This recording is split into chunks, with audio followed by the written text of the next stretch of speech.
నిర్మల్ జిల్లా ఖానాపూర్లో 6 లక్షలను ఎన్నికల అధికారులు సీజ్ చేశారు. ఎలాంటి ఆధారాలు లేకుండా ఖానాపూర్ మీదుగా డబ్బును తరలిస్తుండగా మస్కాపూర్ చెక్పోస్టు దగ్గర ఎలక్షన్ సిబ్బంది నగదును పట్టుకున్నారు.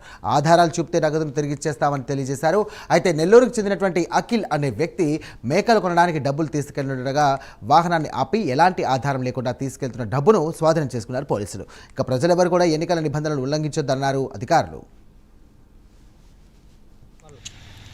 ఖానాపూర్ మున్సిపల్ ఎన్నికల నియమావళి సందర్భంగా మేము బస్కాపూర్ ఖానాపూర్ చెక్పోస్ట్లో విధులు నిర్వహిస్తున్నాము. ఇందులో భాగంగా ఈరోజు తేదీ 9 నెల్లూరు నుంచి నిర్మల్ కనకాపూర్ కు మేకలు కొనుగోలు చేస్తామని అఖిల్ అనే వ్యక్తి దగ్గర వెహికల్ దగ్గర ఒక 6 లక్షల డబ్బులు దొరికినవి. అవన్నీ ఎలాంటి మేము అడిగినాము, ఎలాంటి ప్రూఫ్స్ అయితే ఇప్పుడు ప్రజెంట్ చూపట్లేదు, ఉన్నాయన్నారు కానీ అవి చూపట్లేదు.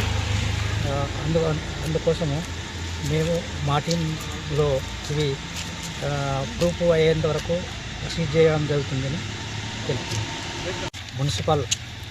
ఖానాపూర్ మున్సిపల్ ఎన్నికల నియమావళి సందర్భంగా మేము బస్కాపూర్ ఖానాపూర్